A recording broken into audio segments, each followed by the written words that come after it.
আসসালামু আলাইকুম everyone, welcome to my channel Sumana creations.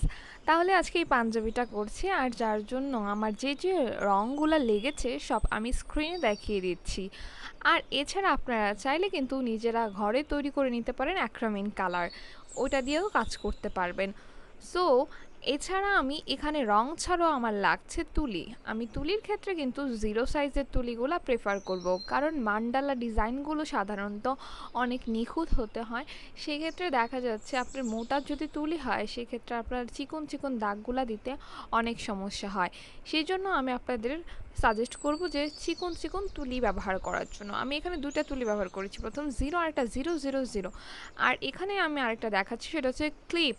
এই ফাইলের ক্লিপগুলো দিয়ে আমি আটকে নেব।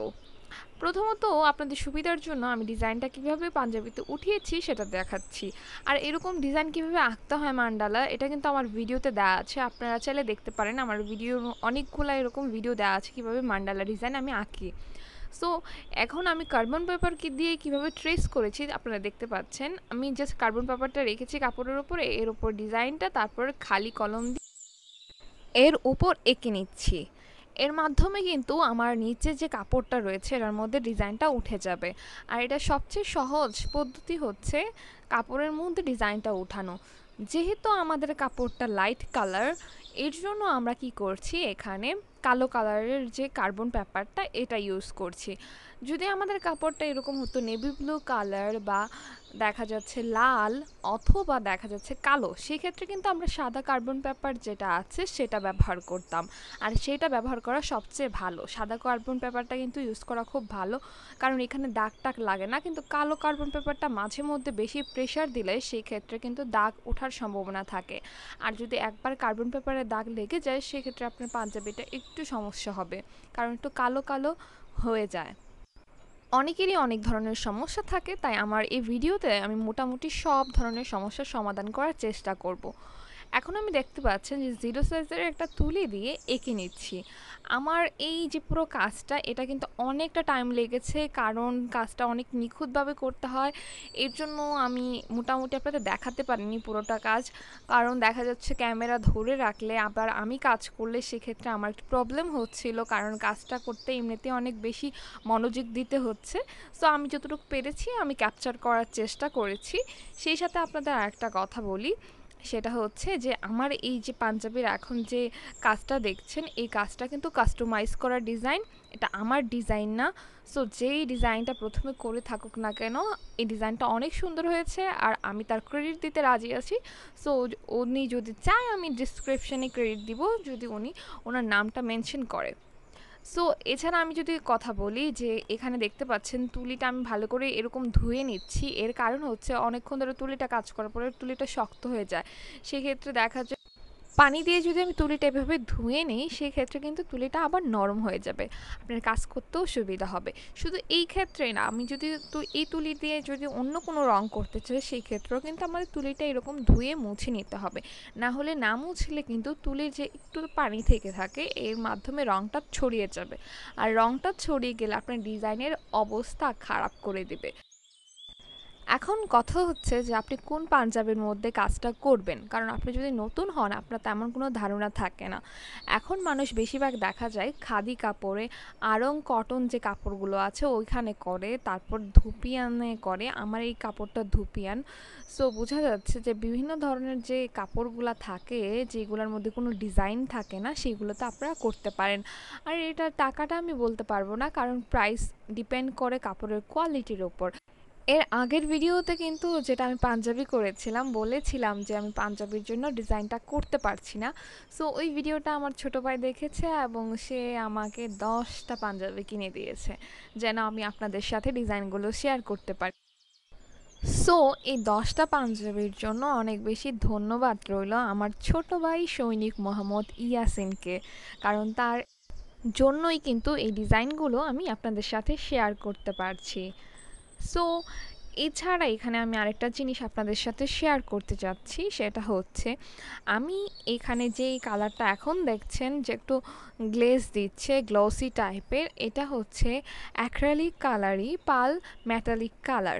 এই কালারটা আমি এখানে ইউজ করছি শুধুমাত্র একটু ডিফারেন্ট লুক দেওয়ার জন্য। সো আপনারা চাইলে নর্মাল অ্যাক্রামিন কালারও সাথে ইউজ করতে পারবেন এখানে। সো আমার এই কালার দেওয়ার পিছনে হচ্ছে যে এই যে দুটা ডিফারেন্স আপনাদের বোঝানোর জন্য। প্রথমে যে নীলটা দিয়েছি আর এখানে যে নীলটা ইউজ করছি, দুটার মধ্যে কিন্তু হিউজ ডিফারেন্স রয়েছে। সো আপনি যদি একটু দূর থেকে ওই নীলটা দেখেন তাহলে বুঝতে পারবেন যে এটা একটা গ্লেজ দিচ্ছে। আর এর জন্যই মূলত আমি এই কালারটা ইউজ করা। এই কালারগুলো মূলত অ্যাক্রালিকেরই 15 ml থাকে না, 10 ml করে থাকে প্রতি কৌটাতে। সো আপনারা চাইলে এগুলা কিনে কাজগুলো করে দেখতে পারেন কীরকম লাগে। এরকম আমার তৈরি করা পাঞ্জাবি এখন থেকে কিন্তু আমি সেলও দিচ্ছি। আপনারা চাইলে আমার পেজে নক দিয়ে কেনার ব্যাপারে কথাবার্তা বলে আপনি কিন্তু এই পাঞ্জাবি কিন্তু কিনে নিতে পারবেন। সো আমি আবার মনে করে দিচ্ছি, আমার পেজের নাম গার্নিশ উইথ সুমনা, যেটা আমি ডিসক্রিপশনে লিঙ্ক দিয়ে দিব। সো আপনারা চাইলে ওখান থেকে আমার ইনস্টাগ্রাম, ফেসবুক, আমার ফেসবুক গ্রুপ সব কিছুতে জয়েন হতে পারবেন। সো এই মান্ডালা ডিজাইনগুলো যখন আপনারা করবেন তখন কিন্তু আপনাদের অবশ্যই অনেক বেশি ধৈর্য ধরতে হবে।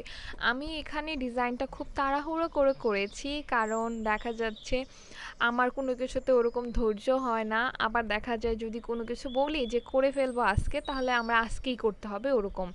সো আমার এই যে পাঞ্জাবিটা দেখতে পাচ্ছেন সেটা আমি একদিনই করার চেষ্টা করেছি, বিকেলে বসছি রাত্রের মধ্যে শেষ করে দিয়েছি। সো আপনারা এখানে দেখতে পাচ্ছেন যেহেতু আমি রাত্রে শেষ করেছি, আমি এখন যে ক্লিপগুলা ছিল ওই ক্লিপগুলা খুলে রেখেছি। এরপর আমি যখন মনে হবে রঙটা একটু টেনে গেছে তখন আমি ফ্যানের বাতাসে দিয়ে দিব। ফ্যানের বাতাসে কিন্তু আস্তে আস্তে সারা রাত রঙটা শুকিয়ে যাবে। যখন সারা রাত শুকানো হয়ে যাবে তারপর 24 ঘন্টা পর কি করব, আমরা কাপড়টা আয়রন করব। সো আয়রনের ব্যাপারেও আমি একটা কথা আপনাদের বলতে চাই, সেটা হচ্ছে আয়রন কিন্তু আমরা যে ডিজাইন করেছে এটার উপরে করতে যাবেন না, তাহলে কিন্তু সমস্যা হবে। এভাবে যদি আপনি এই ডিজাইনের উপরে করেন, উল্টো পিঠে যদি আয়রন করি তাহলে কিন্তু আমার কাপড়টা যে অনেক শক্ত হয় তা কিন্তু একটু কম হয়, হার্ডনেসটা অনেক বেশি কমে। সো এর জন্য আমরা উল্টো পিঠে করি আয়রন। এছাড়া দেখতে পাচ্ছেন এখানে আমি রোদ্রে দিয়েছি যেভাবে, ওভাবে কিন্তু দিতে যাবেন না। যে কোনো কাপড়ই আমরা উল্টো পিঠে রোদ্রে দিব, সেটা নর্মাল কাপড় হোক আর এরকম হ্যান্ড পেইন্টেরও হোক। সো আমরা যদি এই বিষয়টা খেয়াল করি, তাছাড়া দেখা যাচ্ছে যে আমরা যদি এই উল্টো পিঠে সাথে সাথে যদি আমরা উজ্জ্বল অনেক বেশি রৌদ্র হয় ওই রকম জায়গা না দিয়ে হালকা রৌদ্র দিই, সেক্ষেত্রে কিন্তু আমাদের ভালো হবে। এখন আমাদের সব কিছু শেষ, আমরা আয়রন টায়রন করে রৌদ্রে দিয়ে এখন ফটোশ্যুট করব আমাদের পাঞ্জাবির।